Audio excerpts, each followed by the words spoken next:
Ahí está. Perfecto, se ve. Bárbaro. Bueno, entonces, decíamos que la clase pasada habíamos estado viendo un poco acerca de las plataformas, distintas plataformas, distintos sensores, las bases físicas del sensoramiento remoto, cómo se producía, algunas de las características de los sensores y las respuestas, por otro lado, los patrones espectrales de distintos elementos, ¿no? Habíamos tenido así como un pantallazo bastante general de las bases del sensoramiento remoto. Y hoy vamos a ver más, o nos vamos a enfocar en la fotointerpretación, y la clase va a tener dos partes. Por un lado vamos a ver la parte 1, lo que es fotografía aérea, las características de las fotografías aéreas. Vamos a ver un poco de la fotointerpretación, características de imágenes digitales, no lo vamos a ver ahora, pero sí vamos a realizar un trabajo práctico de fotointerpretación durante la clase. ¿Sí? Y si tenemos tiempo, que creo que sí, vamos a ver algunos conceptos básicos de sistema de información geográfica, o directamente vamos a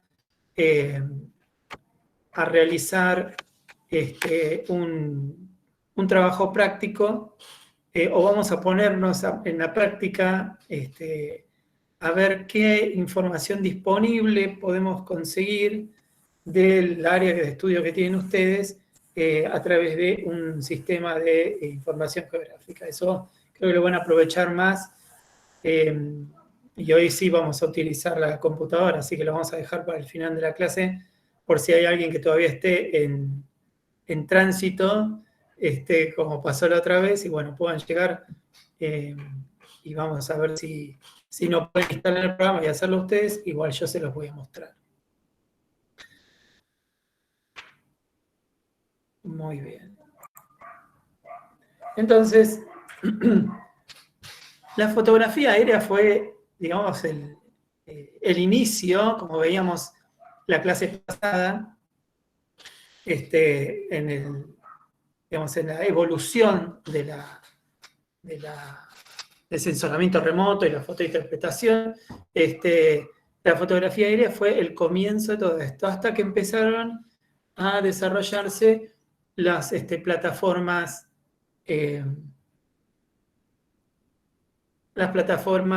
satelitales, ¿sí? Entonces, esto lo habíamos visto en la clase pasada, nos habíamos enfocado mayormente en lo que eran sensores remotos desde un satélite, ¿sí? Con alturas variables o mayores a 150 kilómetros, podían ser geoestacionarios, o podían tener una órbita y pasar varias veces por el mismo lugar. Tenían distintos sensores con distintas bandas espectrales, sensibles a distintas zonas del espectro electromagnético, ¿sí? Lo mismo pasaba, y teníamos las otras plataformas, que eran las plataformas que tenían, plataformas para llevar sensores remotos, por eso se le dice plataforma, ¿no? Sensor remoto es aquel instrumento que detecta estas ondas electromagnéticas que podían estar dentro de lo que era el visible, dentro del infrarrojo cercano, el medio o el lejano, o podían ser pasivos, podían ser activos. Generalmente los pasivos leían las frecuencias que podían ser tanto la reflejada por el Sol como la emitida por la Tierra, y a partir de eso se podía obtener información. Todavía no vimos cómo podíamos obtener información ni de qué manera, o qué información podemos obtener, ¿no? Nosotros, incluso en este curso, vamos a ver solo una porción de la información que podemos obtener, ¿sí? Porque es muy vasto el campo, y en realidad está en desarrollo continuo todas las aplicaciones y la información que se puede obtener a partir de los sensores remotos. Entonces, volviendo al tema de las plataformas, los sensores son llevados o están insertos en distintos vehículos, por así decirlo.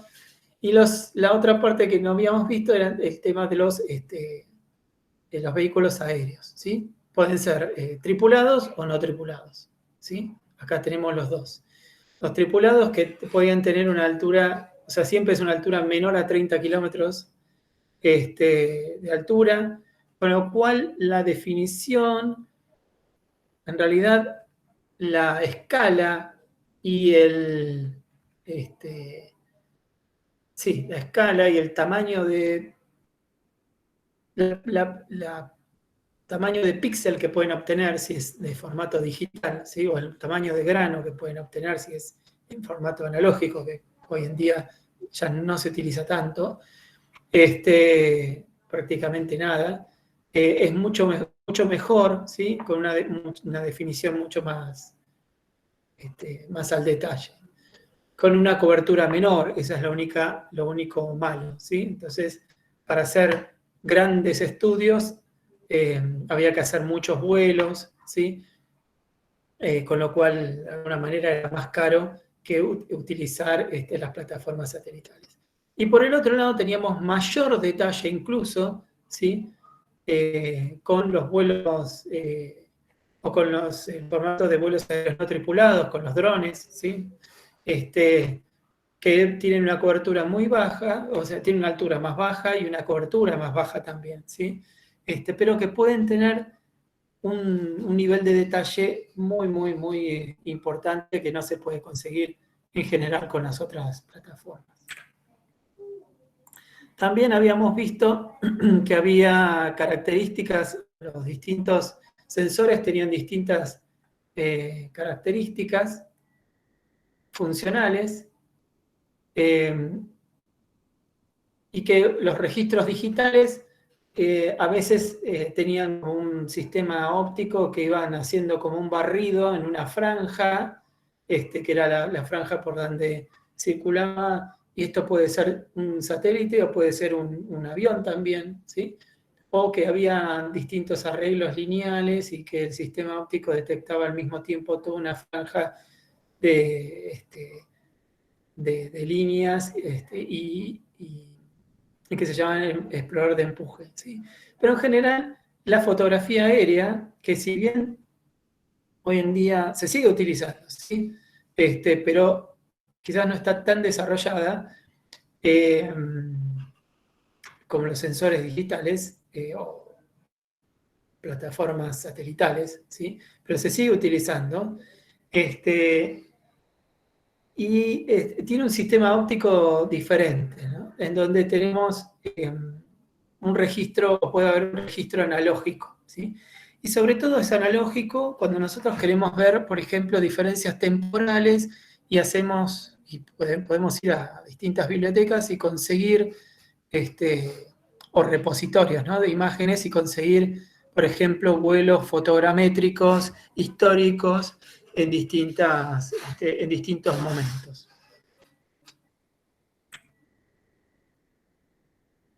Damián, discúlpame, creo que Sí. está Jimena intentando ingresar. A ver. No, no aparece. ¿No? Si decirle por favor que vuelva a intentarlo. Dale. En realidad yo puse un sistema automático ahora, acabo de descubrirlo hace unas horas. Ah, Así que genial, ahí cuando ya la quieren hizo. entrar, entran en automático. Así que yo no tengo que hacer Genial, nada. genial. Justamente para... Ahí aparecieron un montón.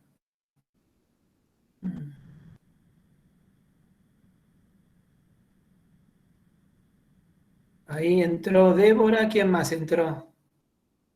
Ana y Jimena. Aparentemente entonces entraron todos juntos. Genial, gracias. Bueno, entonces volviendo a lo que estábamos viendo recién. Ahí está. Bueno, entonces, nada, esto ya lo habíamos visto y tenía que ver con cómo era el vuelo y que se iba a registrar y la altura. A ver, ¿alguien más quiere entrar? Lucía. ¿Lucía o Lucila? No llegué a leer. ¿Ya entró?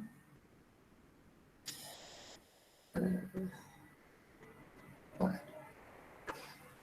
Vamos a tener que empezar la clase y media.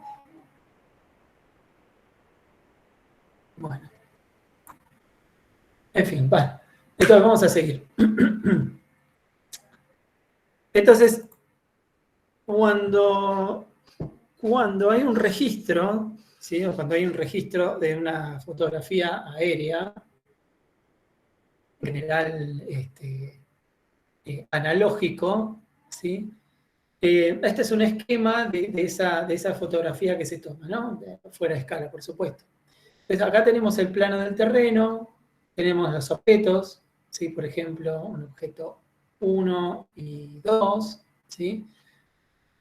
Y todo esto que está acá, objetivo, centro de proyección, todo esto es está dentro de lo que es la cámara, ¿sí? Entonces, tenemos un objetivo que apunta hacia el objeto que estamos censando. Hay un centro de proyección, las líneas de proyección se invierten en el punto focal y esos objetos son registrados en un plano del negativo, ¿sí? Que está en la cámara. Entonces, esta distancia focal, hay distintos tipos de cámaras, pero las más utilizadas o las que más se utilizaban para lo que era fotogrametría y vuelo y fotografía aérea eran cámaras métricas, donde había un control muy preciso de la distancia entre el centro el focal y el plano del negativo, y donde se intentaba que hubiera la menor cantidad de deformaciones, ¿sí? Porque en general el objetivo introduce ciertas deformaciones en la imagen que son menores en el punto central del fotograma y mayores en los costados. Entonces, eso era un poco como estaba, o la forma de construirse y de tomarse el fotograma en la fotografía.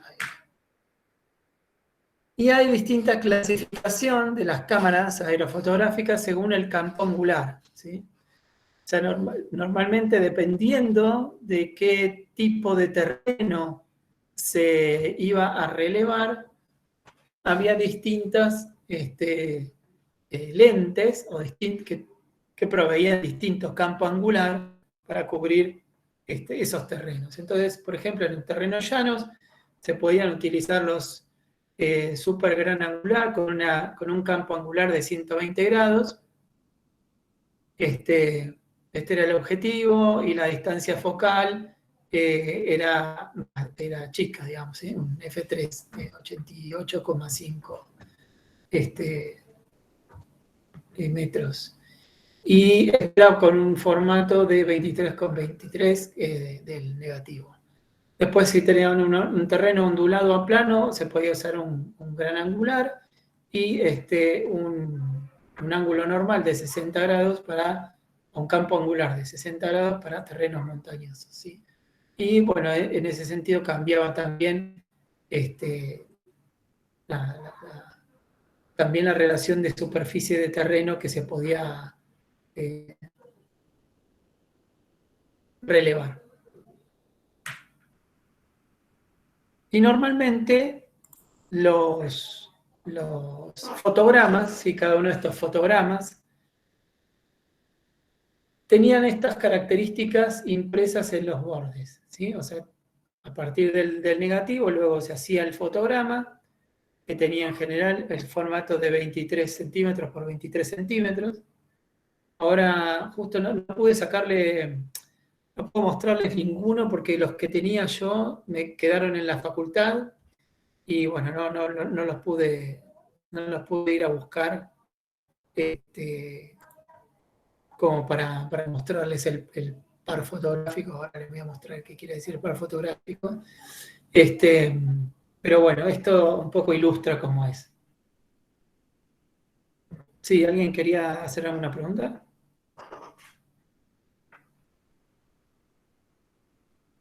No. Bueno, entonces, dentro de lo que eran estos fotogramas, tenían registrados, además de la imagen, bueno, este es el marco. Había también la imagen de un reloj para ver la hora en que se tomó, para considerar la altura solar, por ejemplo, la incidencia de los rayos solares en los reflejos. El altímetro, que proporcionaba un dato muy importante y que tiene que ver con la escala, ¿sí? Porque a partir de la altura de vuelo y considerando bueno, la altura de vuelo, la distancia focal, etcétera, se podía calcular la escala de la fotografía y a partir de eso se podían hacer ciertas mediciones. La fecha de la toma, que es importante para conocer si hay algún tipo de característica especial en ese momento, ¿sí? No sé, una época de lluvias o una época de seca o lo que sea. Los datos de la misión y el número de fotorrollo, etc. ¿Sí? Y por el otro lado, el recorrido del fotograma, para saber en qué posición está respecto de otros fotogramas. Y algo que es importante eran las marcas fiduciales, que son estas que están acá, que indican el centro del fotograma, ¿sí? A partir de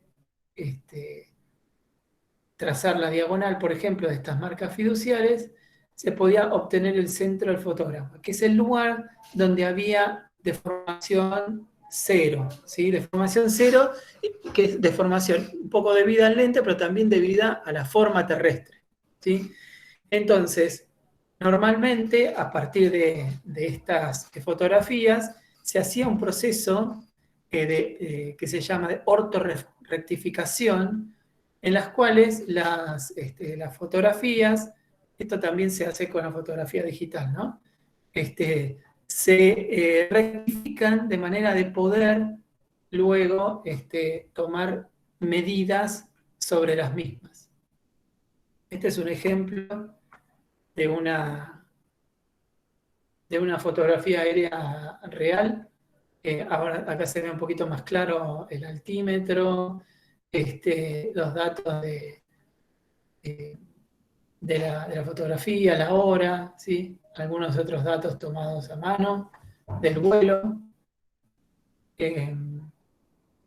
Bueno, está un poco pixelada, pero se ve, bueno, eran fotografías aéreas, ¿no? En blanco y negro, perdón.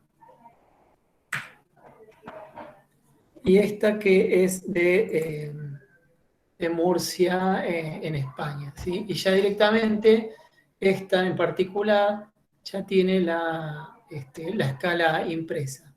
¿Sí? Le faltan el resto de los datos, fue cortada en la imagen, pero debía tener el resto de los datos. Fíjense que acá abajo está, por ejemplo, el altímetro, aparentemente. Y con un nivel de detalle, no sé si lo llegan a apreciar ustedes, pero un nivel de detalle muy grande, a pesar de ser en blanco y negro.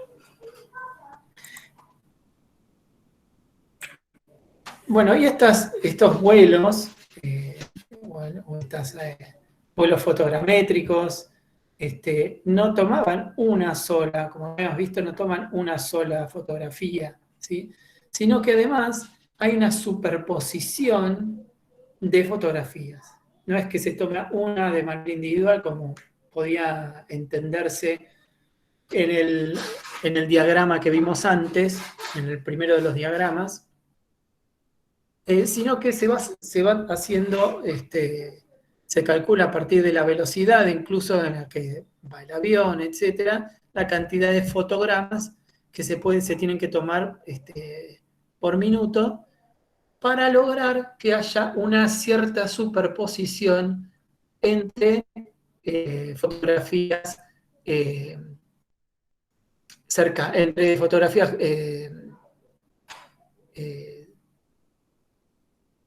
subsiguientes. ¿Sí? Entonces, esto, por ejemplo, es la línea de vuelo. Si lo vemos desde arriba, todas las fotografías una arriba de otra, a partir del cruce de las marcas fiduciales, se encuentra este punto que corresponde a la fotografía 1, que corresponde a la fotografía 2 y esta es la fotografía 3. Esta es la línea del vuelo y hay una superposición mínima que tenía que haber entre dos fotos contiguas de 60%. ¿Sí? El 60% de la superficie debía estar superpuesto. ¿Sí? Y esto es un poco el esquema de cómo se iba avanzando con eso. ¿Y por qué se tenía que hacer esa superposición? Bueno, porque a partir de tener dos fotos que estaban superpuestas y en ángulos diferentes, o había elementos que ya se veían con un ángulo diferente, se podía hacer una mejor fotointerpretación y poder tener una idea de tridimensionalidad de la fotografía. Ahora lo vamos a ver. Un segundo.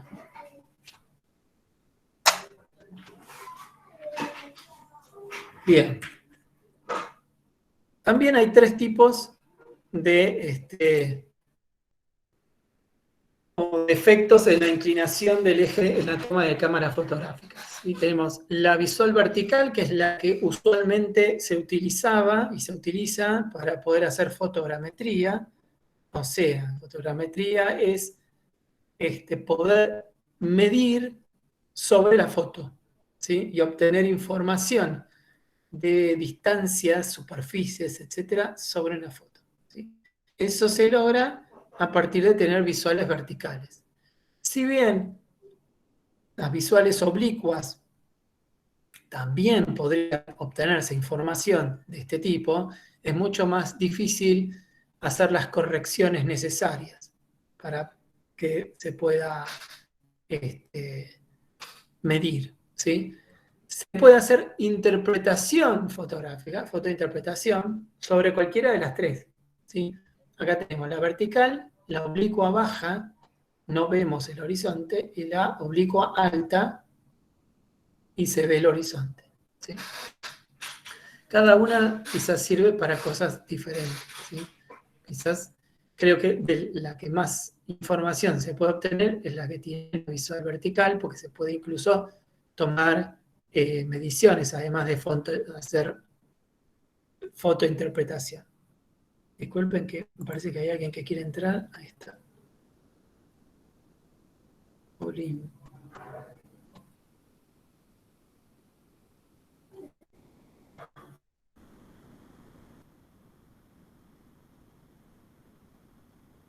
¿Alguien acaba de entrar? Perdón, porque quiero corroborar que esté funcionando esto, para que nadie quede afuera. No, no sabía nadie que entre, o por lo menos yo no vi. Qué raro. Acaba de pedirme alguien permiso para entrar, pero no sé quién era. No llegué a ver. Por eso pregunto.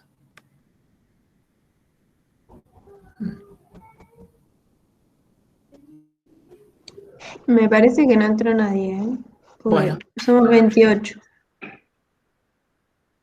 Entonces estamos bien. Perfecto, bueno.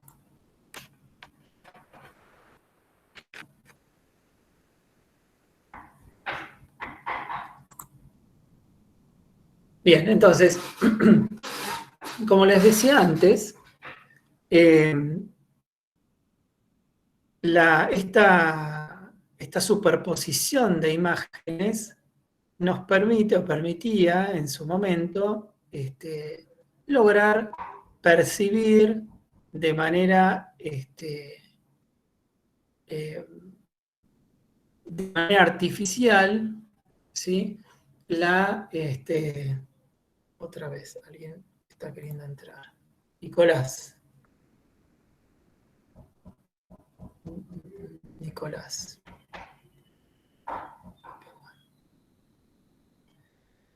Nicolás, que acabas de entrar.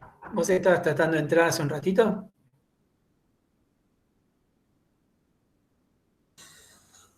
Sí, puede ser.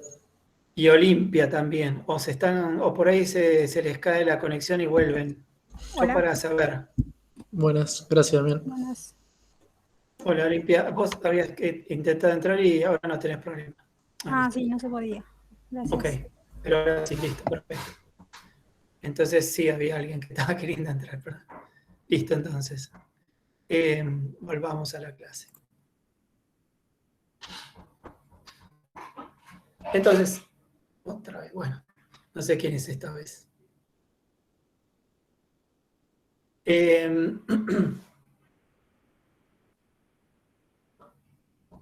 Entonces, volviendo al tema.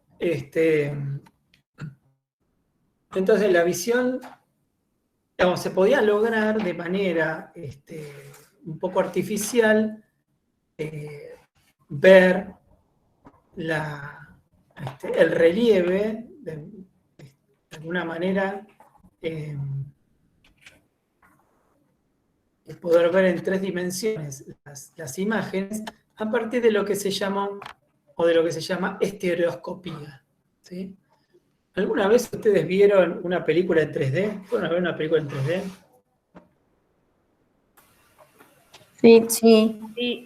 Además de que quedan, no siempre, pero quedan con un lindo dolor de cabeza, o de ojos por lo menos, pero es una experiencia muy interesante, ¿sí? Y aprovecha esta misma particularidad de la visión normal tridimensional para que un ojo vea una cosa y el otro ojo vea algo ligeramente diferente, ¿sí? Y dentro de nuestra percepción del cerebro podamos leer como la tercera dimensión, ¿sí? A partir de la superposición de esas 2 imágenes ligeramente diferentes, ¿sí? Entonces, por ejemplo, en la visión normal tenemos un elemento que observamos de cerca, ¿sí?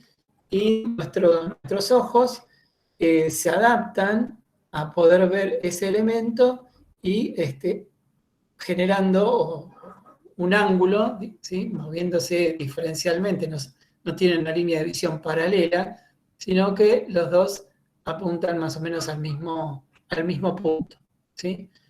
Si estamos lejos de un objeto, la convergencia se da o se realiza en el infinito, ¿sí? Entonces ahí sí estamos como viendo en paralelo, y esto es lo que nos da a nosotros la sensación de distancia, ¿sí? La sensación de si estamos cerca o si estamos lejos del objeto.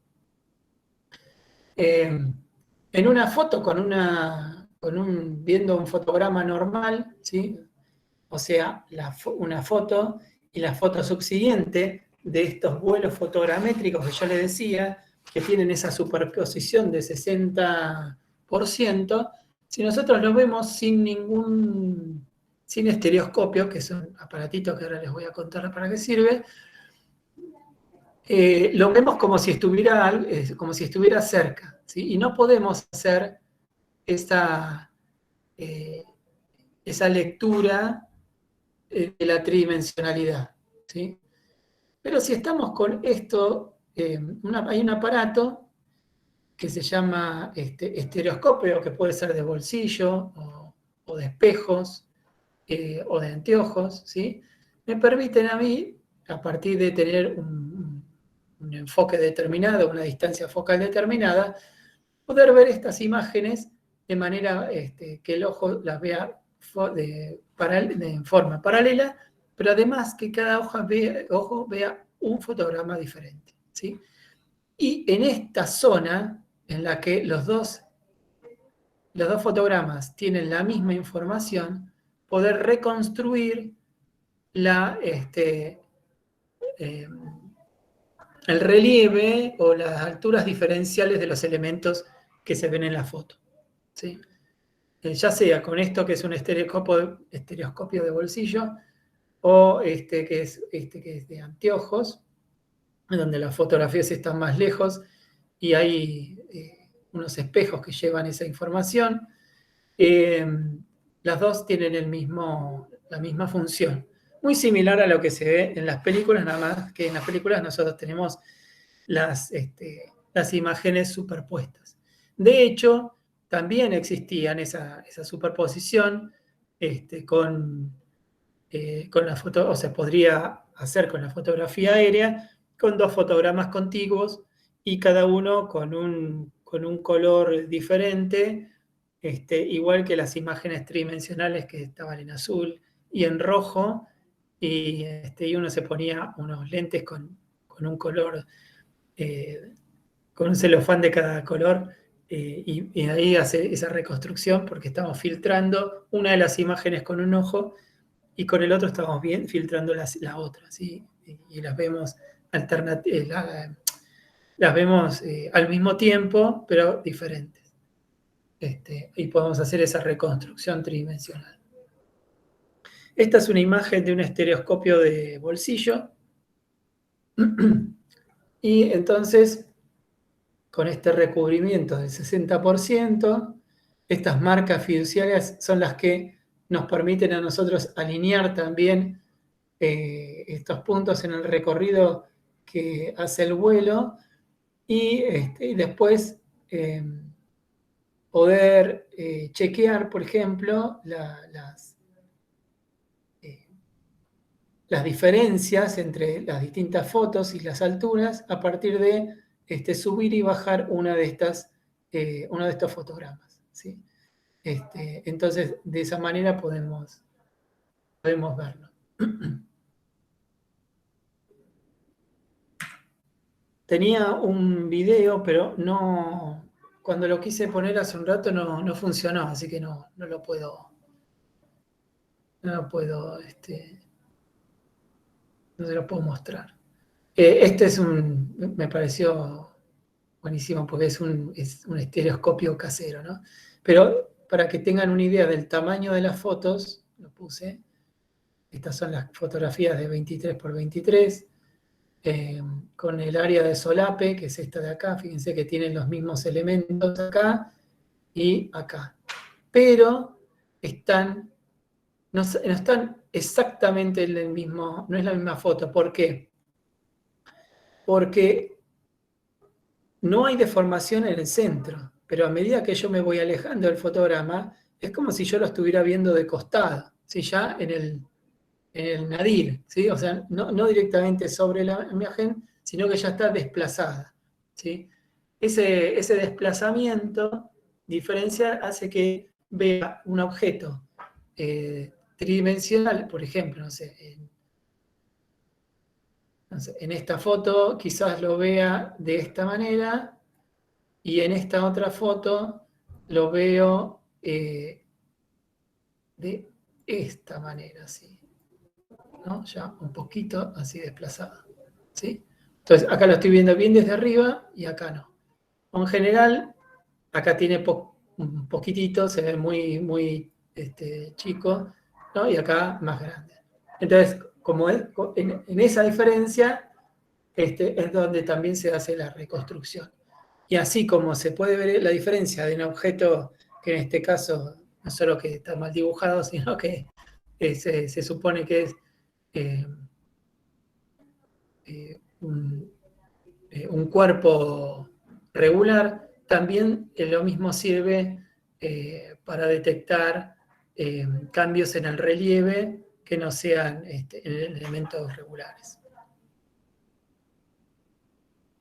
Muy bien, entonces esto es un poco las bases de la fotografía aérea y la visión 3D, algo que se utilizaba mayormente antes de toda la tan sencillo a otros tipos de sensores y que ayuda también a la fotointerpretación. ¿Sí? ¿Y qué es la fotointerpretación? La fotointerpretación son las técnicas de poder,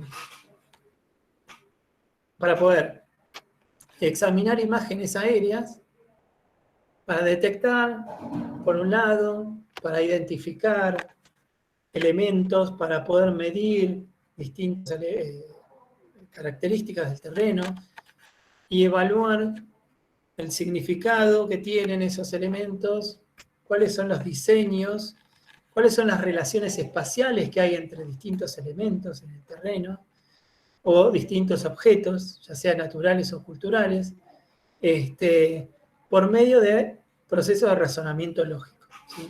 Entonces, la fotointerpretación es un proceso de razonamiento lógico.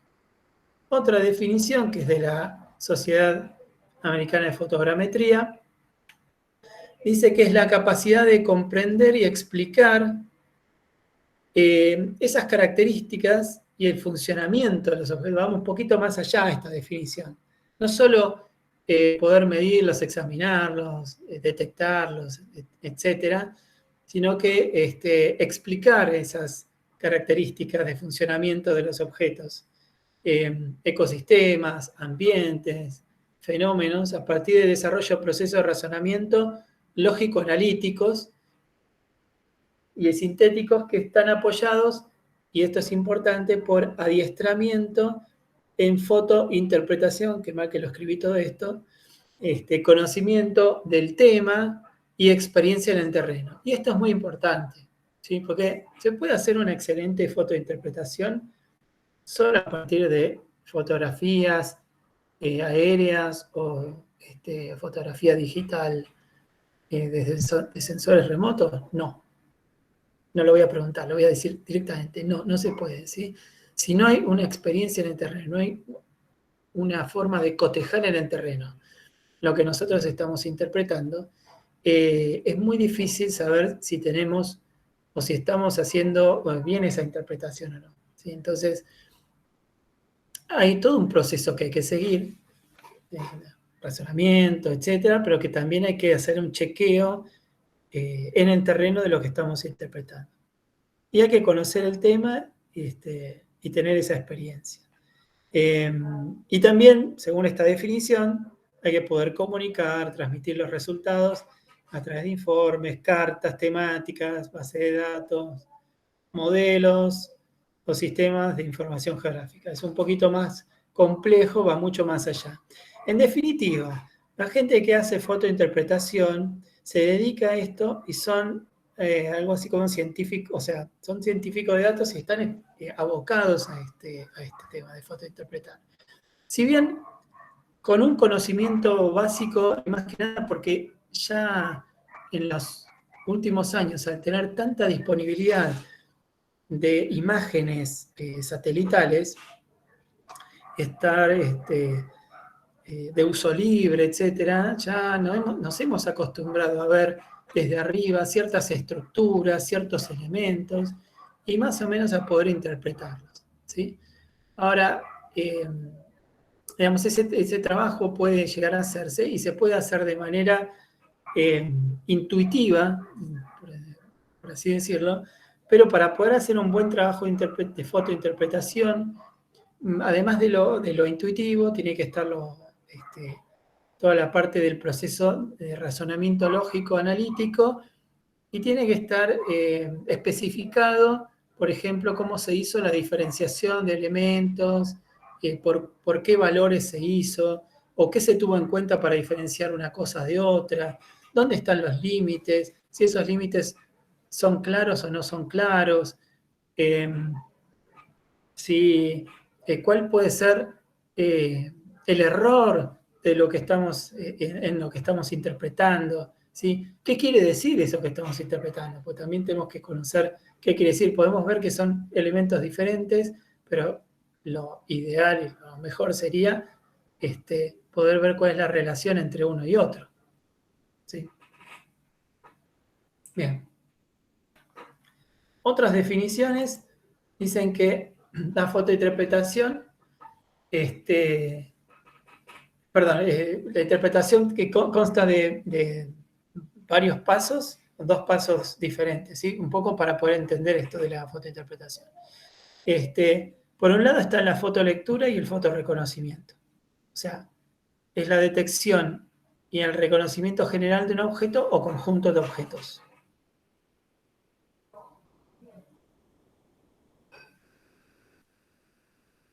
Y por el otro lado tenemos el fotoanálisis, ¿sí? O sea, una vez identificados y reconocidos los objetos y el conjunto de objetos, tenemos o podemos identificarlos, que se tratan, seleccionarlos, agrupar esos objetos, describirlos, medirlos, clasificarlos, y para formar ciertos grupos o ciertos grupos de objetos en el paisaje. Por ejemplo, poder identificar algo muy, muy sencillo, ¿no? Una zona urbana de una zona rural. ¿Sí? En una fotografía aérea, eso o imagen satelital, eso es muy sencillo. A ver, vamos a un ejemplo, ¿no? Por ejemplo, a ver si acá. Más allá de que están están los nombres de los lugares, ¿no? Que los podríamos sacar, pero acá es sencillo poder identificar una estructura de esas de la otra. ¿Por qué? Porque podemos agrupar elementos y además estamos haciendo, por un lado, una fotolectura o reconocimiento que hay 2 cosas diferentes. Acá hay un conjunto de objetos y acá parecería que hay otro conjunto de objetos, ¿sí?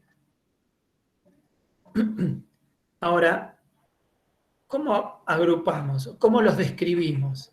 ¿Sí? ¿O los clasificamos estos objetos? ¿Sí? Entonces, por un lado estamos haciendo una lectura. Esto es distinto de esto.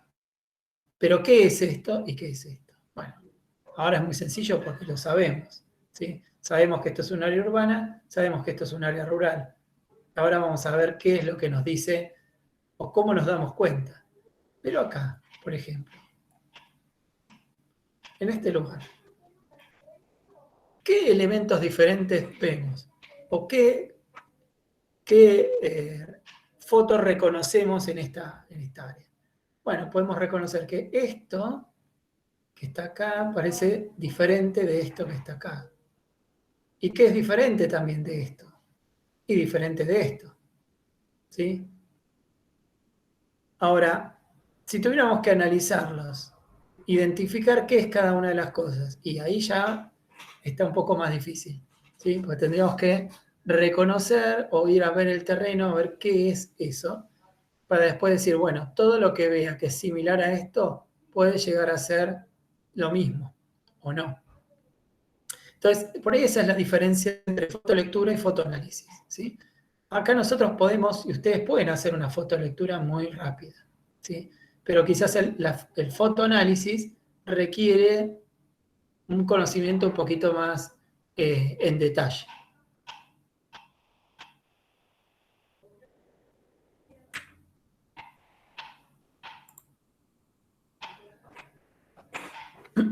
Entonces, en la mayor parte de los casos, siempre la interpretación de imágenes implica, por un lado, la utilización de técnicas que pueden ser visuales, como las que vimos hace un rato con el estereoscopio, o digitales, ¿sí? Y hay otras técnicas digitales que nos permiten, por ejemplo, hacer clasificación de las imágenes, supervisadas o no supervisadas, automáticas, semiautomáticas, utilizando distintos datos de esas fotografías, ¿sí? No vamos a entrar en eso porque es todo un mundo aparte y bueno, se necesita también algún conocimiento más específico de tratamiento de imágenes, etcétera, que son un poco ajenos al espacio temporal que tenemos en el curso, ¿no? Pero toda esa análisis o todas esas técnicas tienen que ver con la interpretación de esas imágenes. Y todas estas técnicas para hacer fotointerpretación, todas usan una serie de características de la imagen para poder diferenciar objetos, ¿sí?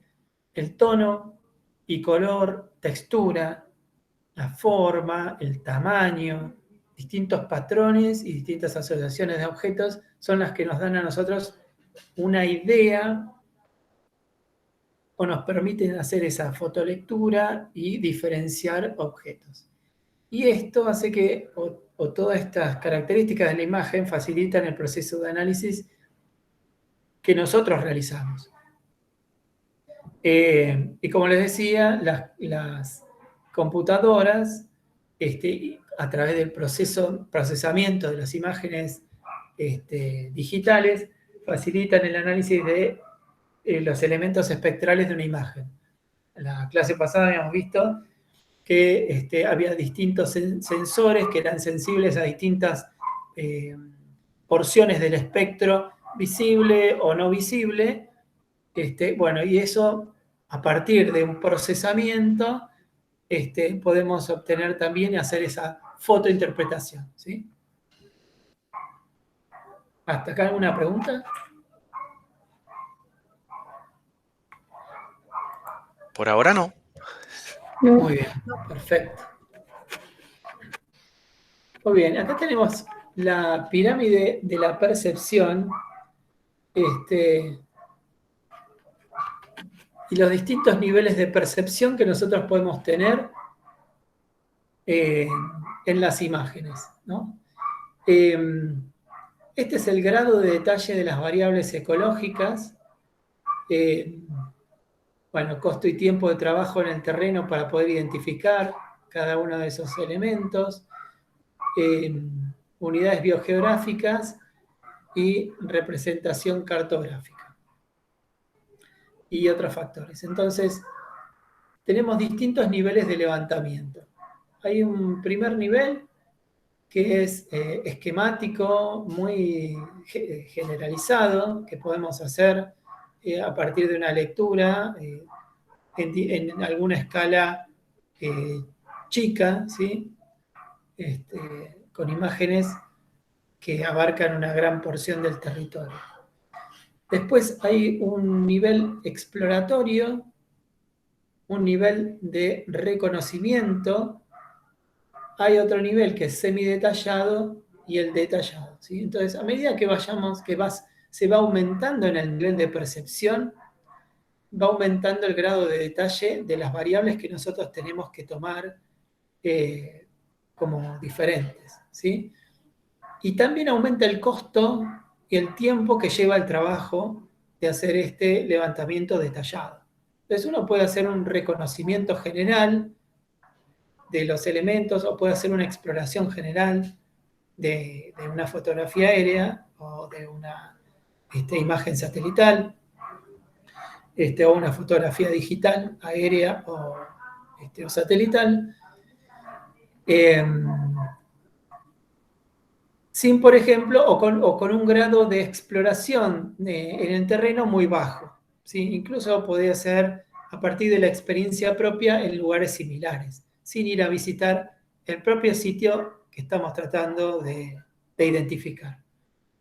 Pero ya a partir de hacer un reconocimiento o un levantamiento semidetallado, ya obliga a que no solo el trabajo sobre la fotografía o imagen sea mucho más detallado, y además se necesiten otro tipo de escalas, otro tipo de tamaño de píxel, por ejemplo, o vuelos en una escala, fotografías con una escala de vuelo mucho más pequeña, sino que también hay que hacer un reconocimiento en el terreno mayor. Por ejemplo, si tenemos una imagen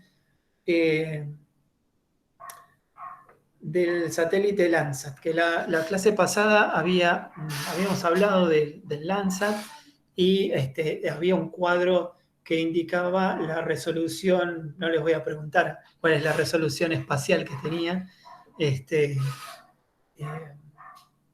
pero que tenía una resolución espacial muy baja. O sea que un píxel era, dependiendo del sensor, podían ser de 30 metros y como más, ¿sí? Mucho más, dependiendo también de qué tipo de, qué generación de satélite teníamos. Entonces, ahí teníamos un nivel de levantamiento bastante general, en donde se podían determinar elementos diferentes y que podíamos agruparlos de manera genérica y diferenciar a grandes rasgos, por ejemplo, no sé lo que es agua, de lo que es suelo, de lo que es urbano, de lo que es agrícola, pero quizá no podíamos identificar distintos cultivos, por ejemplo, o calles en la trama urbana, calles de edificios, ¿no? Entonces eso no se podía hacer. En cambio, quizás para un nivel más de percepción más detallado, ¿sí? Por ahí para un reconocimiento, ya necesitamos otro tipo de imágenes con mayor resolución, con un píxel más pequeño que nos permita diferenciar, pero además necesitamos ir al terreno, identificar, por ejemplo, de las calles, qué distintos materiales tienen. Por ejemplo, si hay una de asfalto, si hay una de concreto, si podemos identificar, no sé, el empedrado y diferenciarlo de las otras tres, ¿no? Entonces ya estaríamos hablando de algo semidetallado que requiere mucho más trabajo, tanto a campo como en la interpretación, ¿no? Poder separar estructuras en un nivel tan detallado. Muchas veces las imágenes que están disponibles en código, digamos, código abierto, o sea, que están disponibles para todos, tienen un nivel o sirven para un nivel de levantamiento exploratorio o de reconocimiento. Pero todo lo que tiene que ver con semi-detallado o detallado ya son imágenes que son comerciales, ¿sí? Incluso el mayor nivel de detalle se puede lograr a partir de un vuelo tripulado o no tripulado. O con drones ahora. Claro, exacto. Sí, los vuelos Claro, no tripulados. no Sí. tripulado, entendí ahora. Tal cual, con los drones. Exactamente. Que igual necesitan tener un nivel de reconocimiento en terreno muy fuerte, ¿no? Porque, por ejemplo, hacer un vuelo sobre, digamos, yo no soy un experto en el tema de reconocimientos agrícolas, pero sí sé que a partir de un vuelo con un dron se puede identificar distintas características en el cultivo, pero hay que ir a chequear por qué es diferente lo que se ve. Entonces hay que ir a la coordenada geográfica que está indicada y chequear las características del cultivo, qué es lo que está pasando. ¿Está enfermo? ¿Tiene un problema de fertilidad? ¿Está en el suelo? ¿Está en la planta el problema? ¿Está en el relieve? Pues tiene menos cantidad de agua porque está, o más cantidad de agua porque está en un bajo. Entonces, ese nivel de detalle y control en terreno es mucho mayor todavía. Entonces, ¿cuáles son los factores que influyen en la fotointerpretación visual de una imagen? ¿Sí? Tenemos distintos criterios, ¿sí? Y el grado de complejidad va en aumento desde la punta de la pirámide hacia abajo, ¿no? Entonces, tenemos por un lado un criterio espectral, ¿sí? En donde podemos ver el tono. Ahora vamos a ir a continuación a describir todo esto, el tono y el color de la imagen, ¿sí? Un criterio espacial simple, ¿sí? Por ejemplo, la textura que tiene, el tamaño que tienen los objetos, o diferenciarlos por tamaño, o diferenciarlos por forma. Después, criterios espaciales complejos, en los que tenemos en cuenta las sombras, la localización de los elementos o los patrones espaciales que conforman varios elementos entre sí. Y después podemos tener también un criterio temporal que tiene que ver con la fenología o con las condiciones estacionales de los distintos elementos, que puede ser el agua, puede ser la vegetación, puede ser la cobertura de hielo o de nieve. Perdón, hay un poco de ruido acá en el fondo. ¿Ustedes lo escuchan? No, se escucha perfecto. Muy bajo, pero Bien bajito, sí. para Se nada. escucha bien. Perfecto, gracias. Bien, entonces, vamos entonces, a continuación vamos a describir cada uno de estos elementos de interpretación visual que vimos recién. La escala, ¿sí? Uno de estos elementos es la escala, y es la relación entre la distancia de dos puntos sobre la imagen, ¿sí? Y la distancia correspondiente en el terreno. ¿Por qué está determinada la escala? Por el tipo de sensor, por un lado, ¿sí? Por un factor de multiplicación que se usa para reproducir la imagen, ¿sí? En el caso de fotografías aéreas. O sea, si nosotros hacemos una ampliación de esa imagen, bueno, hay que considerar ese factor de multiplicación en la ampliación. En las fotografías aéreas, la escala está en relación directa con la distancia focal y la altura de la toma, ¿sí? La altura a la que está siendo tomada con el vuelo y la distancia focal. Y en las imágenes satelitales es un poco más complejo, ¿sí? Como veíamos la clase pasada, que veíamos que los píxeles tenían un tamaño, ¿se acuerdan? Que correspondían a una porción del terreno determinada.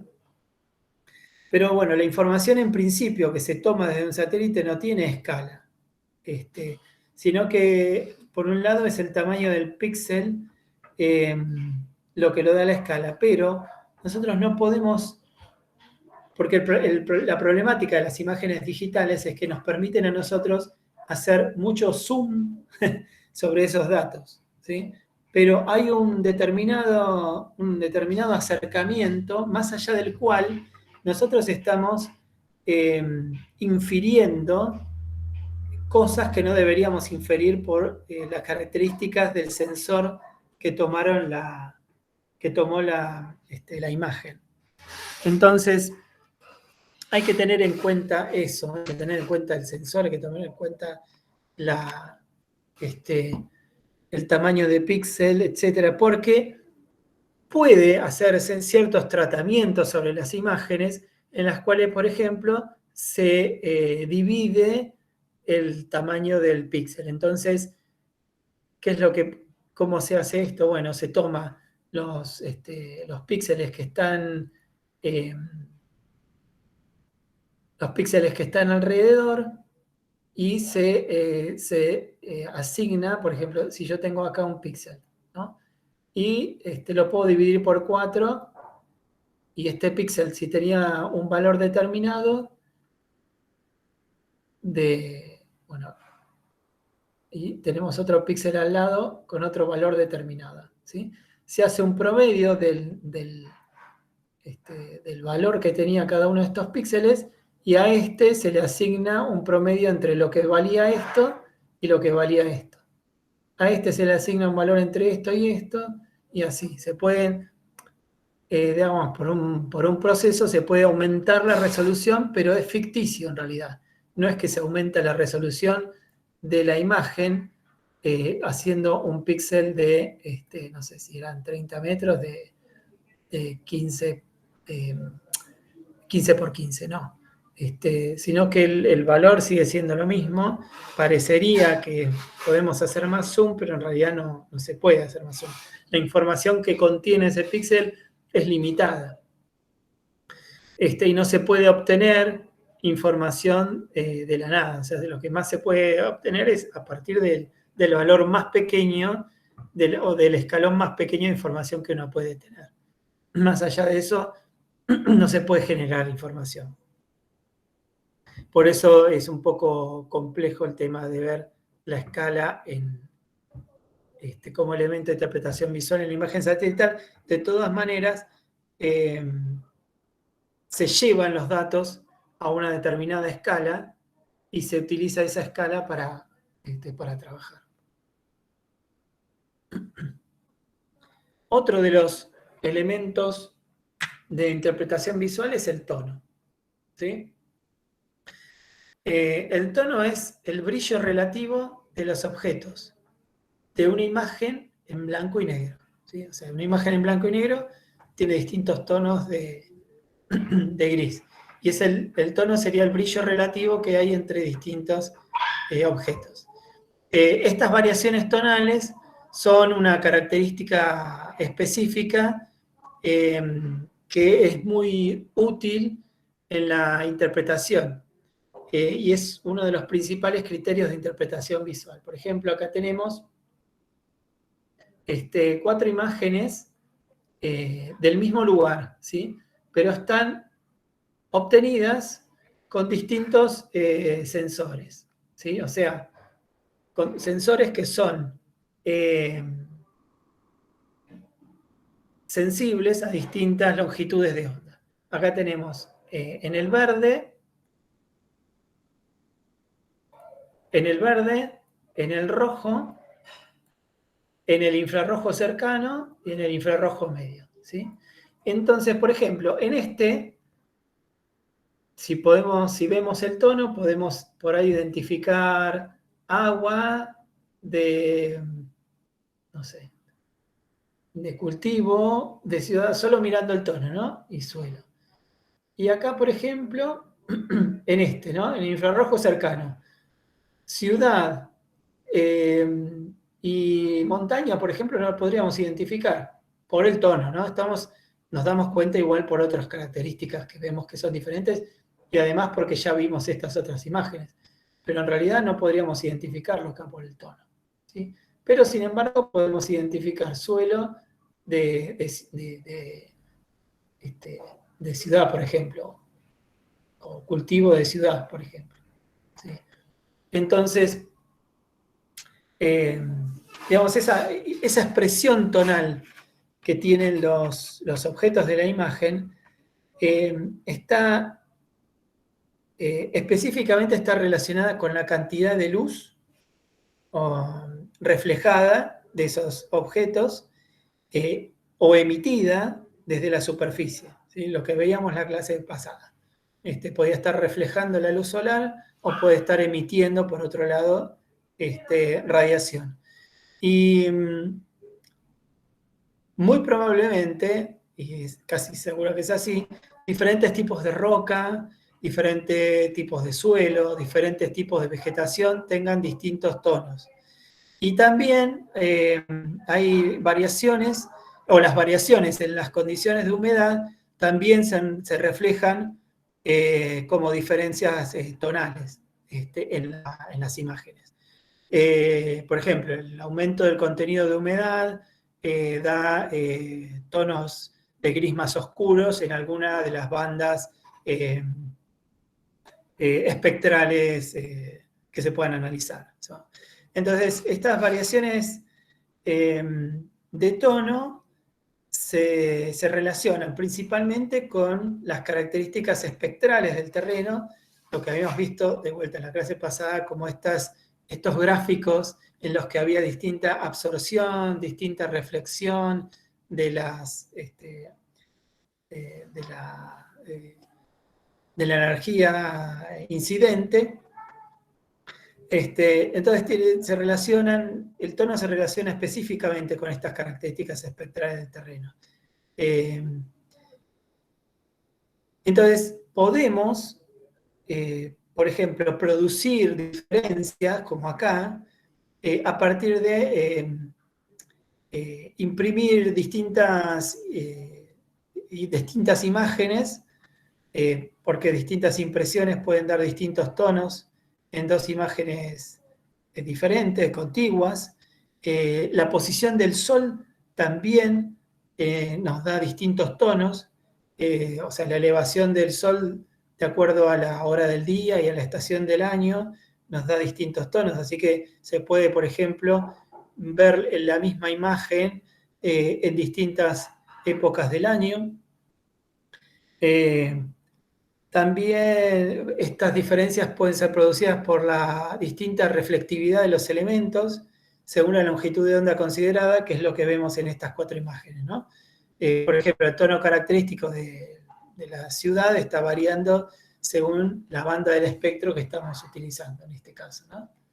Por eso el tono es diferente en el rojo, en el infrarrojo medio que en el verde y en el infrarrojo cercano acá. ¿Alguna pregunta?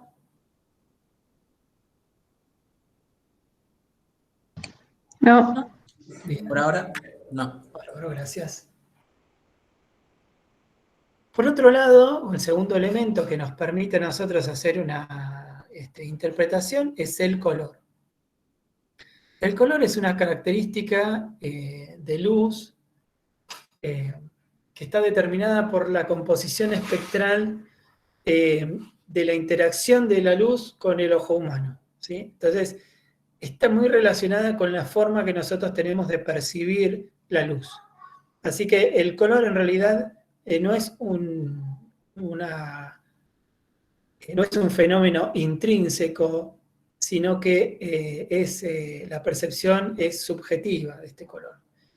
Así que experimentamos, casi todos vieron teoría de color, obviamente, así que saben que nosotros experimentamos la luz en diferentes longitudes de onda, cada longitud de onda es de distinto color, y como el ojo actúa muy similar a una cámara que tiene lentes, que tiene detectores de luz, que son unos tipos específicos de células, y se forma la imagen en la retina que es sensible a la luz, y a partir de la lectura de las diferentes longitudes de onda se forma ese color.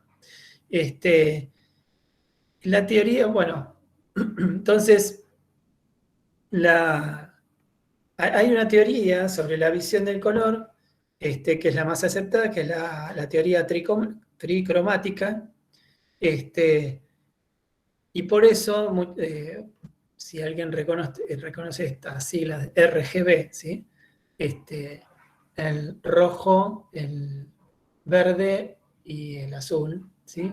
Eso es porque el ojo es sensible a estos tres, el ojo es sensible a todas estas longitudes de onda, pero a estas 3 bandas. Y mediante la combinación de estas 3 bandas de colores y distintos grados de intensidad de cada una de estas, se pueden conformar todos los colores. Así es como funcionan los monitores, ¿sí? Etcétera, etcétera, etcétera. Todo lo que nosotros vemos a color funciona de la misma manera. Tenemos elementos que emiten luz, principalmente en el rojo, en el verde y en el azul, tan pequeños que el ojo no los lee como puntos, sino que integra la distinta energía que emite cada uno para detectar un color diferente.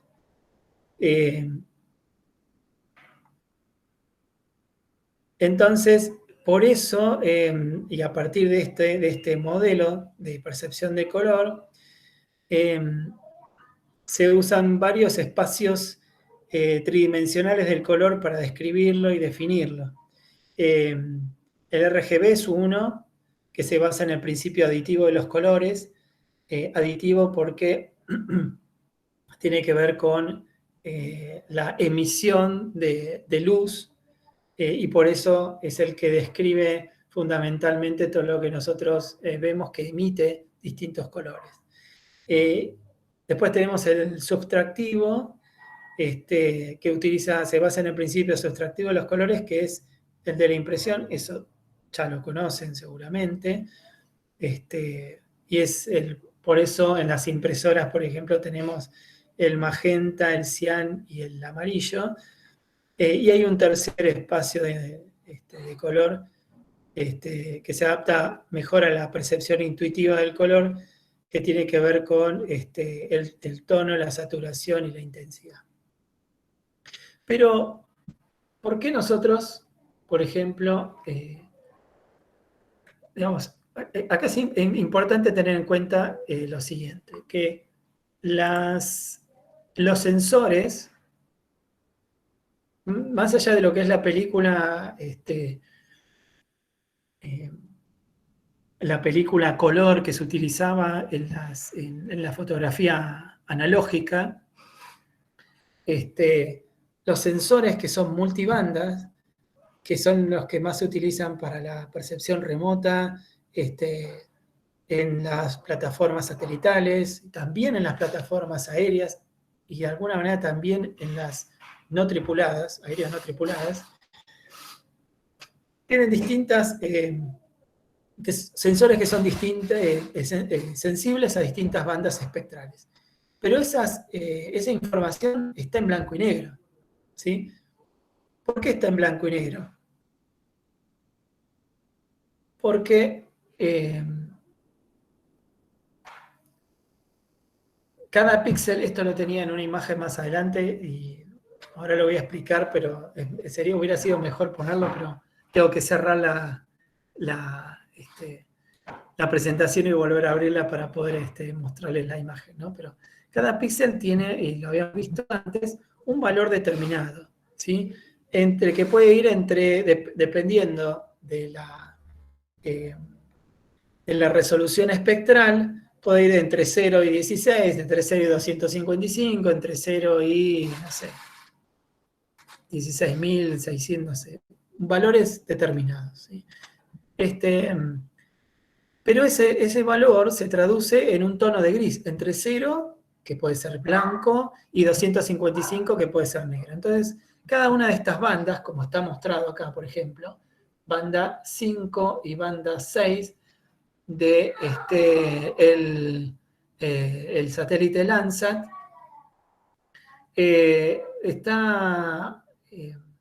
están conformadas son imágenes en blanco y negro. Entonces, en estos sensores multibanda, la información digital siempre se transforma en imágenes en blanco y negro. Que en realidad lo que tenemos no es una imagen, sino tenemos un punto con un valor numérico. Esa es la información que nosotros tenemos. Un píxel con un valor numérico. Los transformamos en color, en blanco y negro, perdón, para poder verlos. Pero para la interpretación visual que nosotros hacemos, para el color, es mucho más fácil trabajar con colores que con niveles de gris. Entonces hay muchos métodos para componer color a partir o logrando imágenes que se denominan color compuesto, ¿sí? Entonces, por ejemplo, podemos combinar las tres bandas, banda rojo, azul y verde de un sensor que está en la banda espectral del visible para formar un color natural. Podemos conformar cualquier otra mezcla de color que nos sirva a nosotros para identificar elementos diferentes, ¿sí? Y eso se llama color compuesto. Entonces, ¿cuál es la ventaja del color sobre el tono? El ojo tiene más sensibilidad a las variaciones de color que para el tono, ¿sí? O sea, podemos diferenciar 10.000 colores y el tono podemos diferenciar solo 200 niveles de grises, aparentemente, ¿sí? Pues son mucho más sensibles ciertas células en el ojo. De ahí a nombrar los 10.000 colores es otra cosa, ¿no? Hay algunos que tenemos una muy básica, muy básico el léxico acerca de los colores, y el fucsia, llegamos hasta el fucsia, de ahí más no salimos. Y por ejemplo, en este caso, en esta imagen, hay una combinación, o acá se ve la combinación RGB 562, o sea, la banda 5, la banda 6 y la banda 2 del satélite Landsat. ¿Qué quiere decir banda? Bueno, es una imagen con un sensor sensible a un cierto espectro y que están se le dice, bueno, está en esta banda. ¿Sí? Está en la banda 5, banda 6, banda 2. Se combinan entre sí. ¿Sí? A cada uno se le asigna, por ejemplo, al 5 se le asigna el rojo, al 6 se le asigna verde, al 2 se le asigna el azul, y se conforma esta imagen para hacer un análisis de vegetación y cultivos, en donde se está diferenciando uno de otro muy, muy fácilmente, ¿sí? A partir de ese uso. Bien. Un segundito. A ver. Denme un segundo, por favor.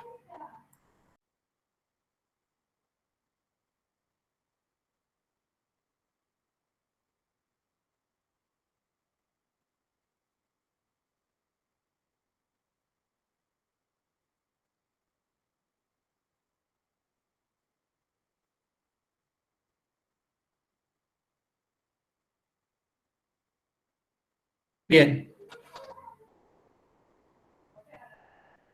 Perfecto. Estamos en color. Muy bien, entonces. Bien, en color entonces, habíamos dicho que podíamos hacer una composición de imágenes de distinto color para poder interpretar mejor las imágenes, ¿sí? Este es un cuadro, digamos, donde se puede más o menos ver cómo distintas, si nosotros quisiéramos detectar distintos tipos de cobertura, cómo podríamos hacer, por ejemplo, la combinación de colores.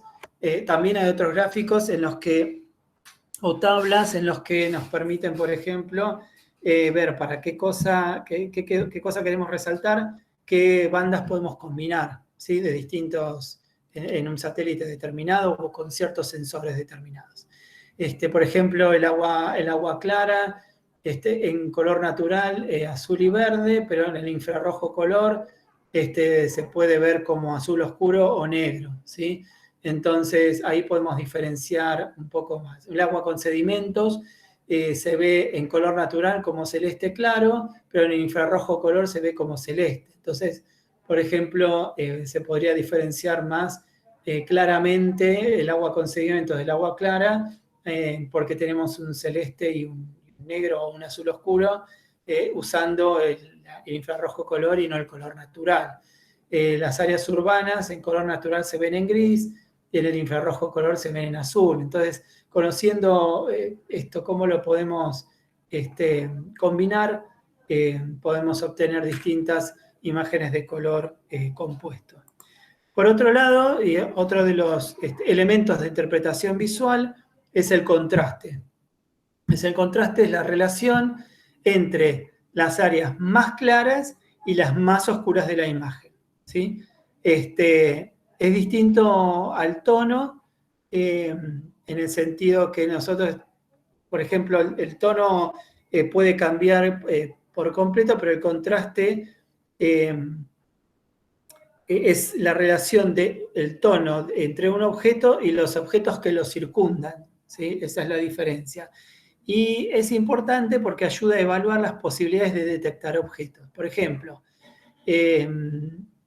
podemos tener contraste bajo cuando hay objetos individuales y los que los circundan tienen una respuesta electromagnética similar. Por ejemplo, en la ciudad tenemos un edificio y la acera y la calle pueden tener en ciertas bandas respuestas espectrales similares, electromagnéticas similares en algún tipo, en algún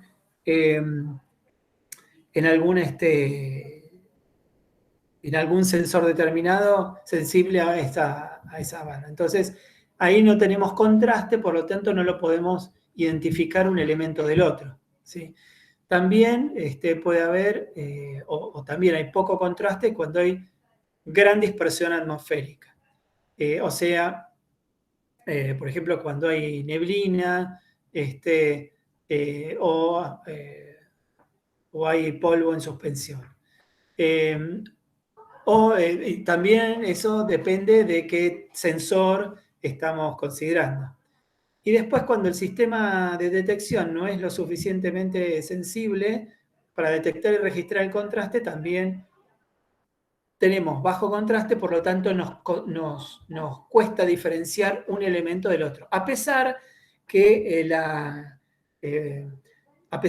por el tamaño de píxel y la resolución los podríamos identificar, quizás la falta de contraste no nos permite definir dónde está el límite de ese objeto, ¿sí?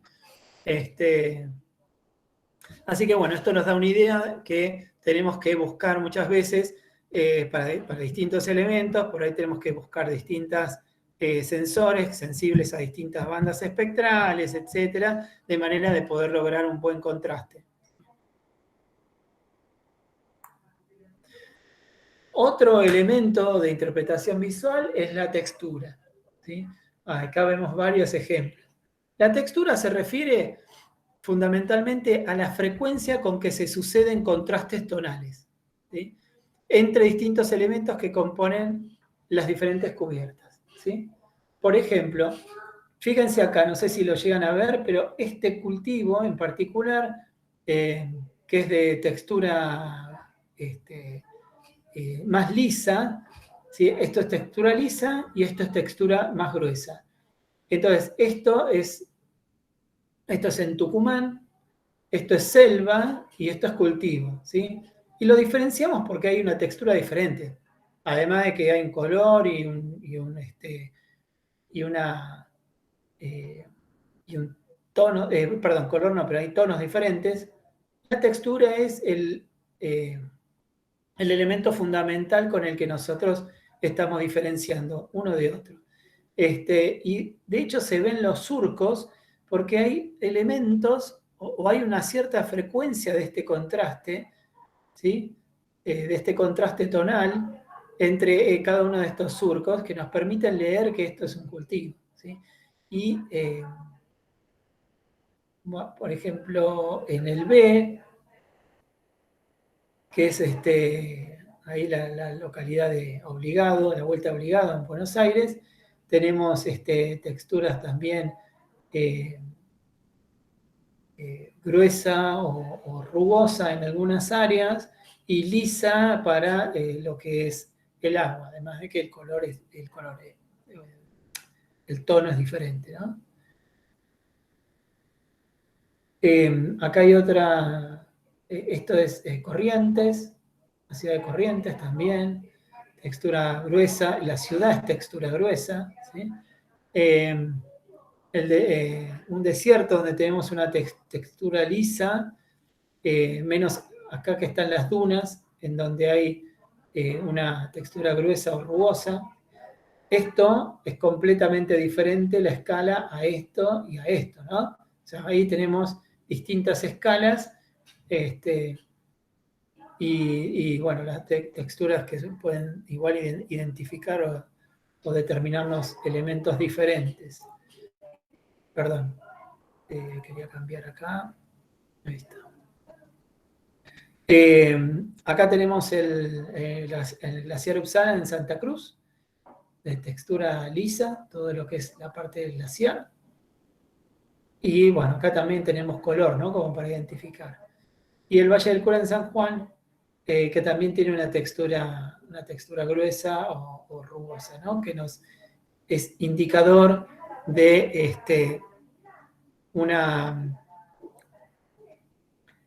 indicador de un relieve bastante escarpado, ¿sí?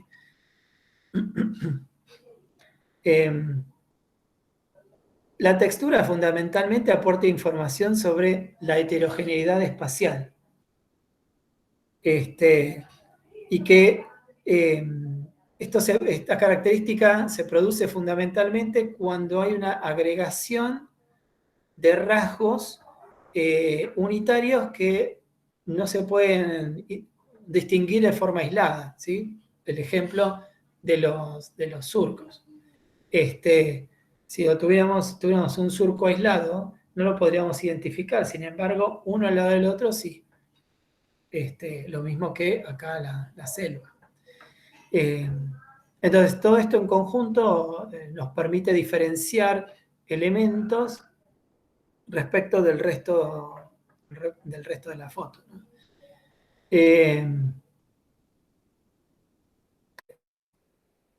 Entonces, ¿por qué decimos que es textura más lisa o textura más rugosa?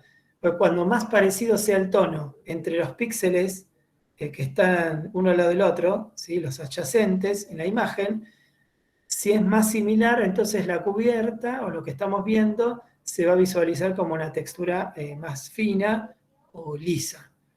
Pero si hay una frecuencia alta de cambio, hay texturas que se produce una textura rugosa. La textura es un criterio que depende mucho de la resolución espacial del sensor también, pero también de las condiciones de luminosidad y por otro lado también de la longitud de onda en que fue registrada. Entonces hay que prestar atención a esto porque puede llevar a ciertos errores en las clasificaciones de imagen. Por ejemplo, acá podemos, en la escala que se tomó, esto se puede diferenciar claramente. Incluso se puede diferenciar distintos cultivos, ¿sí? Este cultivo, de este, son los tres diferentes y son debido a la textura, ¿sí? El tono de esto es muy similar a este, por ejemplo, o es muy similar a este. Sin embargo, acá vemos, ¿sí? Como una textura diferente y otra textura distinta acá, quiere decir que son distintos. Puede ser el mismo cultivo, pero en situación diferente también, ¿sí? Si queremos ver lo mismo, acá no lo vamos a poder ver, por ejemplo. O quizás, bueno, acá y acá, ¿sí? Pero hay que ver qué tipo de sensor se está usando. Quizás esto se deba a otros temas. Por ejemplo, contenido de humedad. La forma es otro de los elementos de interpretación visual, ¿sí?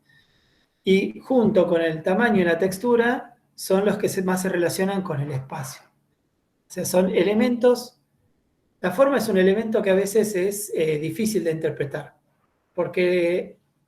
fundamentalmente porque los objetos no se presentan de la manera acostumbrada. O sea, nosotros no vemos las cosas desde el aire, ¿sí? En nuestra experiencia. Pero como les decía, a medida de hoy en día está tan extendido el uso de las imágenes satelitales, tan fácil acceder a ellas, que tenemos un conocimiento mucho mejor, mayor, intuitivo de esto. También la forma está determinada por la resolución espacial de las imágenes y tiene que ver con la forma que tienen los objetos, el contorno de su perímetro, perfil, cómo se ve en una foto desde arriba, ¿no?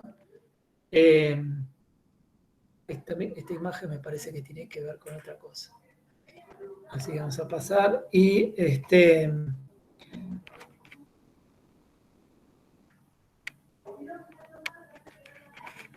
la interpretación entonces de las formas tiene que ver mucho con la geometría de los elementos, si es lineal, si es irregular, ¿sí? Por ejemplo, si es lineal como un camino, si es regular como, no sé, un canal podría ser, un camino también, si es anguloso, ¿sí? O sea, si está cortado en ángulos,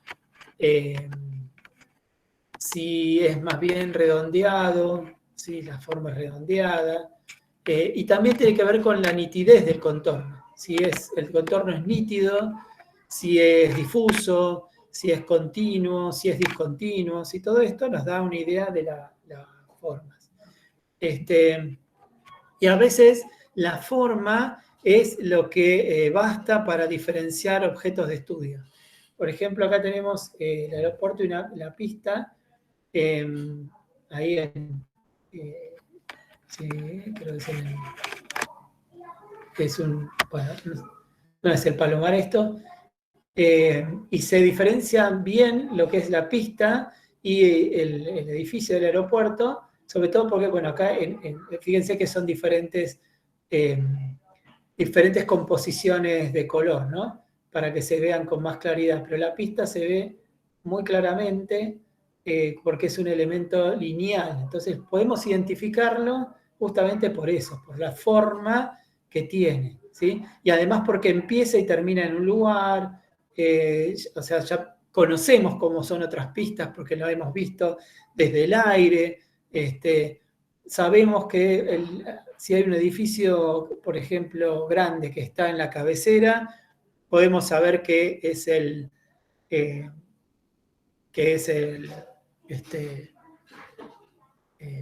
aeropuerto, pero bueno, ahí hay otro criterio que ahora vamos a llegar, que tiene que ver con la localización en realidad, para poder decir qué es ese edificio. Y las formas, esas formas regulares, ¿no? En formas regulares podemos encontrar también todo lo que es la trama urbana, los caminos, los cultivos, los cuadros de cultivo, los canales, todos los que son formas, o la mayoría de las formas hechas por el hombre, tienen formas lineales, ortogonales o regulares, ¿sí? En cambio, todo lo que son formas irregulares tiene que ver con los elementos naturales. Por ejemplo, la forma irregular de los cuerpos de agua, ¿sí? Entonces podemos identificar un cuerpo de agua simplemente a partir de ver esa imagen la forma que tiene. Pero también se puede identificar, y esto es algo bastante utilizado, la red de drenajes que puede haber en un lugar. Entonces, esto es sacado de, digamos, ya no dentro de la imagen, sino a partir del estudio de las fotografías aéreas, se pueden diferenciar distintas formas básicas de redes de drenaje, ¿sí? En las que además dan información acerca del relieve, acerca de la geomorfología de ese lugar, acerca de qué es lo que estamos viendo, y no solamente cómo se está yendo, cómo se va el agua, etc. O cómo drena el agua de ese lugar. La forma dendrítica es la más común que vemos generalmente, que los pequeños tributarios van conformando de a poco el cauce principal de esta red de drenaje.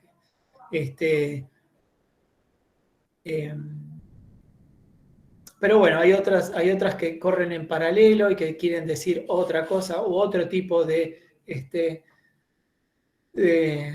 sistemas de drenaje, otro tipo de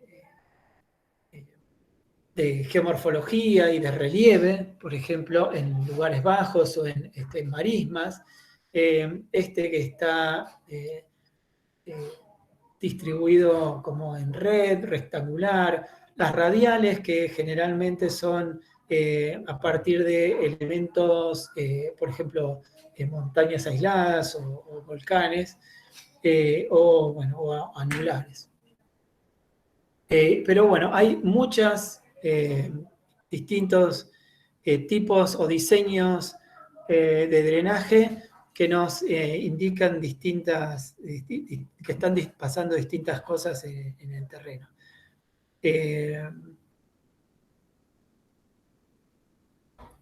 Y distintas características geomorfológicas.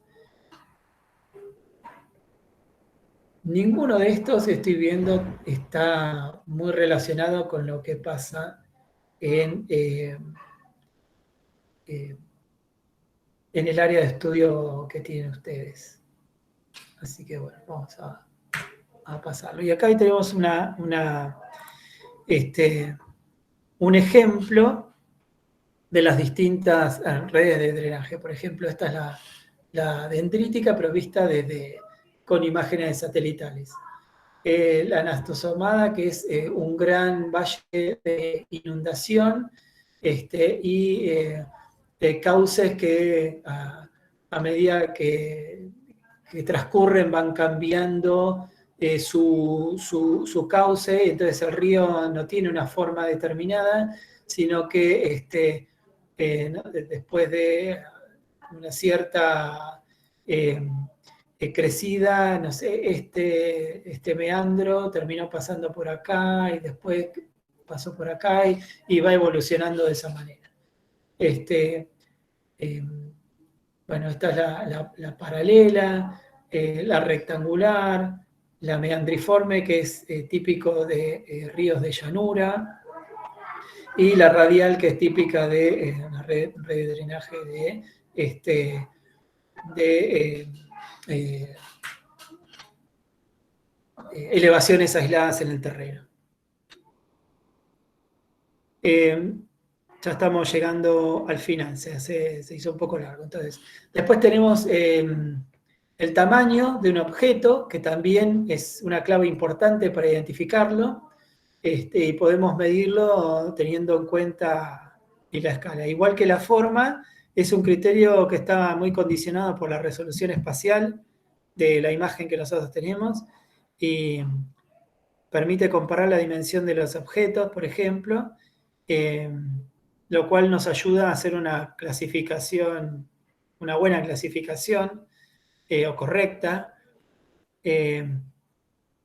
y nos permite, por otro lado, establecer cuál es el tamaño más frecuente para una cierta categoría, ¿no? Por ejemplo, acá tenemos esto que es el uso del suelo en un área agrícola. Entonces acá tenemos el uso frutihortícola, en donde tenemos varios cultivos o varias parcelas pequeñas, una al lado del otro, ocupadas por distintos cultivos.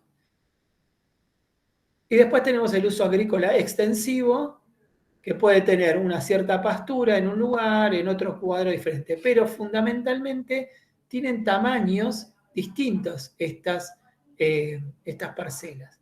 Entonces, visto desde el aire, visto desde una fotografía de un sensor remoto, por ejemplo, acá tenemos todo lo que es uso frutihortícola, porque vemos que el tamaño de estos cuadros es mucho más pequeño que este que está acá, ¿sí? Incluso se podría ver en color natural, se podría ver claramente.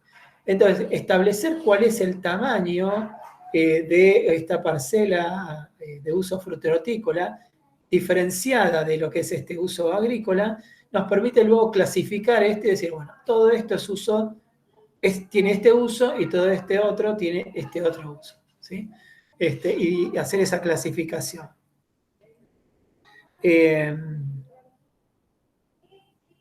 Bien.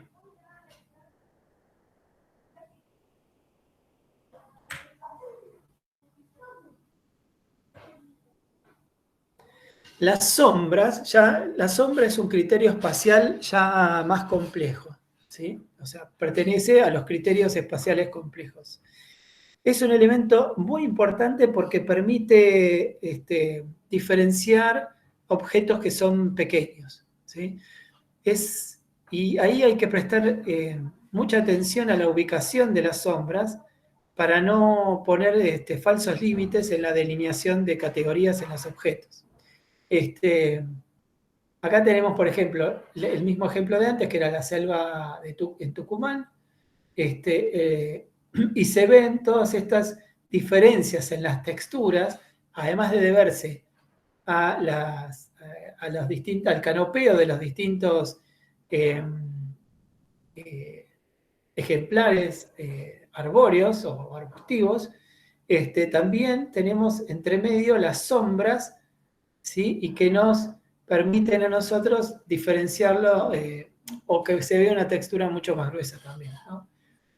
Acá tenemos las sombras de estos, de estas montañas también que están proyectadas sobre los valles, lo mismo que acá. Y yo les voy a mostrar un ejemplo que hace poco me tocó hacer, a ver, acá en la costa de Quilmes, por ejemplo, ¿no? Y donde yo tenía que diferenciar o identificar a partir de una selección aleatoria semicategorizada, hacer un conteo de qué cantidad de árboles había en un área, ¿sí? Entonces, por ejemplo, acá, ¿cómo podemos identificar qué es árbol de qué es arbusto, por ejemplo, ¿no? Y bueno, acá, por ejemplo, tenemos la sombra. Entonces, en este caso, es fácil identificar árboles que ya están semidesarrollados por la longitud de la sombra que están proyectando, de los que están recién plantados, incluso. Fíjense que se puede ver hasta esa sombra del árbol recién plantado, ¿sí? Y incluso se puede ver pequeños arbustos, a pesar de que, si bien la resolución es muy buena, a veces es muy difícil identificar. Pero ¿cómo hacemos para separar un arbusto de un árbol? ¿Sí? Bueno, en este caso, ese criterio de la sombra es muy útil, ¿sí? Todo esto que vemos acá son arbustos a lo sumo, ¿sí? Había que hacer una visita al terreno para hacer la comprobación, que no la pudimos hacer porque estábamos en pandemia, pero fíjense acá, qué distinta es la proyección de sombra de este elemento, que seguramente es un árbol, que este de acá, ¿sí? Y estos elementos son prácticamente, no se pueden ver, ¿sí? Si no fuera por la sombra, no se podrían identificar claramente qué son. Bien, eso era como un ejemplo. Ahí está.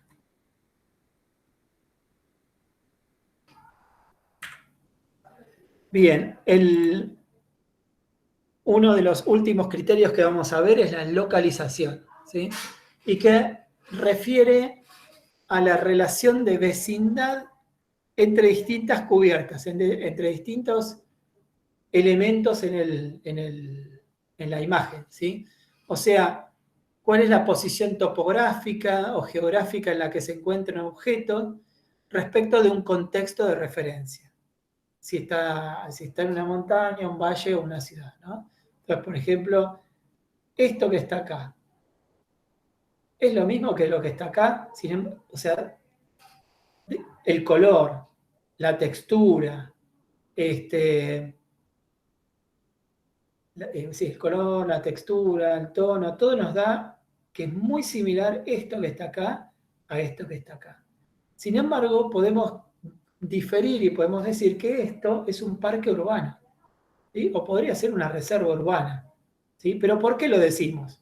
Porque vemos el contexto, vemos que está dentro, es tonto lo que estoy diciendo, pero vemos lo que está, digamos, el contexto en el que está. Entonces, esto muy probablemente no es igual a esto, ¿sí? Son dos cosas diferentes. Entonces, quizás esto sea selva o bosque, ¿sí? Y esto es un parque urbano, una reserva, pero tienen usos y seguramente características diferentes. Y eso nos lo da la localización de este elemento respecto de este otro elemento. Por ejemplo, si nosotros vemos, no sé, un edificio grande al final de varias líneas de ferrocarril, y vamos a decir o vamos a pensar que eso es una estación ferroviaria. ¿Sí? ¿Pero por qué? Por la localización que tiene, porque está al final, porque es grande, porque convergen en ese lugar varias líneas, ¿sí? Y es la localización los que nos podemos inferir más información de la que en realidad nos te está dando nos lo está dando la fotografía, ¿sí? Pero tiene que ver con la localización de ese elemento, no con los otros parámetros que hemos visto. El anteúltimo elemento de interpretación visual que vamos a ver es el patrón, ¿sí? Entonces, y el patrón es la disposición espacial de los objetos, implica la repetición de características de ciertas formas o ciertas relaciones, ¿sí? Por ejemplo, acá vemos la trama urbana, esto es en Foz de Iguazú y Puerto Iguazú, de un lado y del otro, ¿no? Y las distintas tramas urbanas que pueden tener, y eso forman un patrón, ¿sí? Es una disposición espacial repetida y que es característica de áreas urbanas diferentes, ¿sí? De una y de otra área urbana, completamente distintas, que tienen que ver con la manera de urbanizar cada una de ellas. Los distintos lotes de cultivo en el noroeste argentino. Tenemos que también conforman un patrón especial. O la trama urbana de Corrientes, o esto que se ve acá, que espero que lo puedan ver ustedes también, estos circulitos en medio de la estepa, ¿sí? Son indicadores de la extracción de hidrocarburos en un área en Neuquén, ¿sí? O sea, esto que está así en blanco es porque se quita la vegetación del lugar para poder armar los pozos, etc. Esto que se ve acá son pivotes, son círculos de riego, ¿sí? A partir de hacer de riego por pivote, entonces se ven las áreas que están regadas, y esto es muy característico y se puede identificar muy fácilmente, y conforman un patrón también.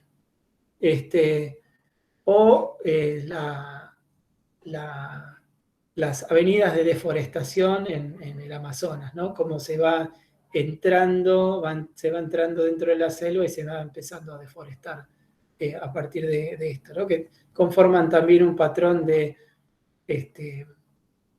que permite el acceso de las máquinas y las personas para hacer esa deforestación.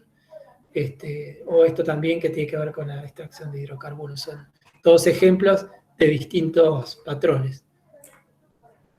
Y por último, vamos con el tiempo, ¿so? O las condiciones estacionales o aspectos temporales de una imagen que nos permiten observar cambios en los criterios visuales, o nos da información que nos hablan específicamente de procesos, o podemos identificar distintos procesos a partir de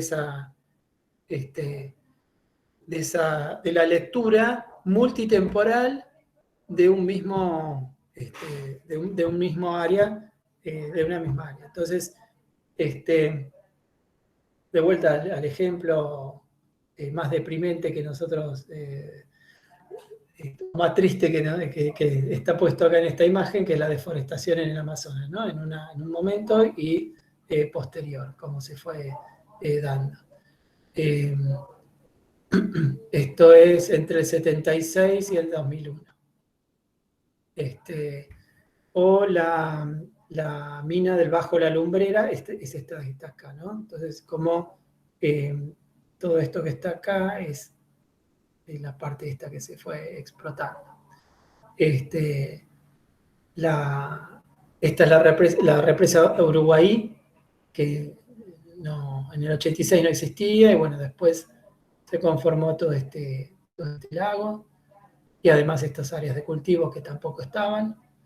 El glaciar Usala en Tierra del Fuego, cómo fue también, cómo se redujo.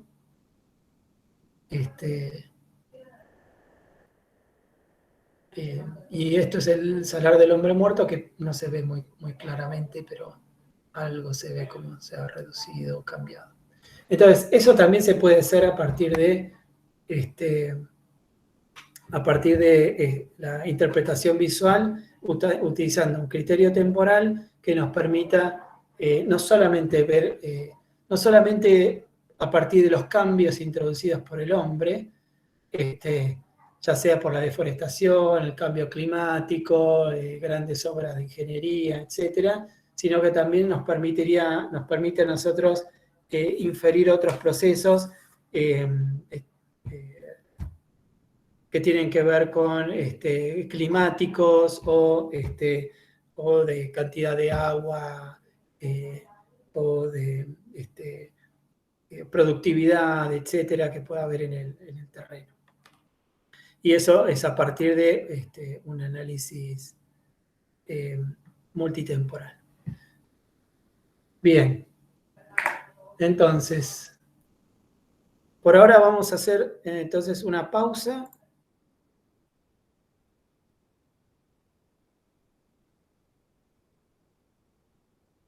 Bien. Y voy a dejar de grabar.